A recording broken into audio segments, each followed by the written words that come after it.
এবং উদ্ধারকর্তা যীশুখ্রিস্ট সর্বশ্রেষ্ঠ অতুল্য নামে সবাকে জয় মেসি। আজকে দিন 17 মে দিন শুক্রবার 2024। আজকে আমরা যে বচন পাঠ করবো, যে বিষয় শিখব, এ সাইনস আমরা দেখি পবিত্র শাস্ত্র এর বিষয়ে কি কয়।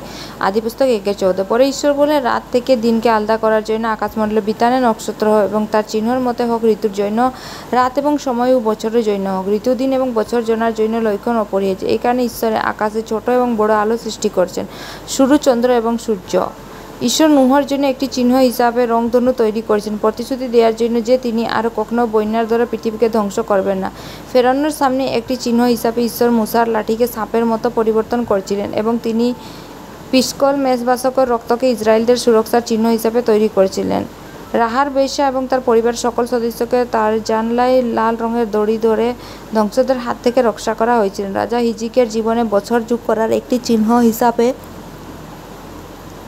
ঈশ্বর সূর্যের ডায়ালের মতে ফিরে যাওয়ার চিহ্ন দিয়েছিলেন। তিনি ইমানুয়েল এবং চিহ্ন হিসাবে কুমারী গর্ভধারণ ইঙ্গিত করেছিলেন। আমাদের সাথে ঈশ্বর সূর্য, চন্দ্র এবং নক্ষত্র সৃষ্টি করছেন আমাদের জন্য তার আগমনের দিনের জন্য প্রস্তুত হওয়ার জন্য নির্দেশ হিসাবে। পৃথিবী একবার নিজের চারপাশে ঘুরে একদিন পূর্ণ হওয়ার লক্ষণ, এবং পৃথিবী একবার সূর্যের চারদিকে তার ঘূর্ণন শেষ করে আরও 1 বছর পূর্ণ হওয়ার লক্ষণ। এই লক্ষণগুলির মাধ্যমে আমরা দিন, সপ্তাহ, মাস এবং বছরগুলি জানি। আজ আমরা খ্রিস্টের আগে বিসি এবং আন ডেমনি এডি হিসাবে যুগকে ভাগ করি, কিন্তু এখন থেকে অল্প সময়ের মধ্যে প্রভুর দিনের আগে এবং প্রভুর দিনের পরে বিভক্ত হবে। একবার যখন শিষ্যরা অলিভ পর্বতে অর্থাৎ জৈতুন পর্বতে প্রভু যিশুর সাথে ছিলেন, তারা তার দ্বিতীয় আগমন এবং যুগের শেষের লক্ষণগুলির জন্য তার কাছে জিজ্ঞাসা করছিলেন। প্রভু যিশু যখন বিভিন্ন লক্ষণ বর্ণনা করেছিলেন, তিনি উল্লেখ করেছিলেন যে লুক 21:25 আর সূর্য, চাঁদ ও আকাশমণ্ডলে নানা চিহ্ন দেখা যাবে এবং পৃথিবীতে সমস্ত জাতি কষ্ট ভুগবে, তারা সমুদ্র আর টেউনের গর্জন উদ্বিগ্ন হবে। তিনি আরও বলেন, আকাশের শক্তিগুলি কাঁপে উঠবে।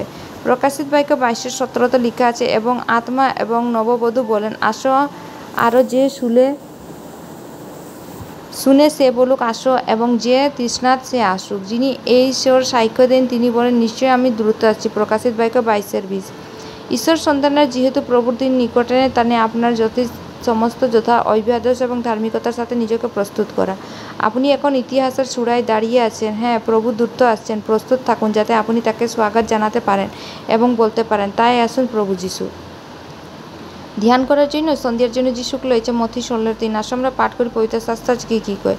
আর সকালে বলে, থাক, আজ বড় হবে, কারণ আকাশ লাল ও মেঘশূন্য হয়ে আছে। তোমরা আকাশের ভাব বুঝতে পারো, কিন্তু কালের চিহ্নর বিষয় বুঝতে পারো না।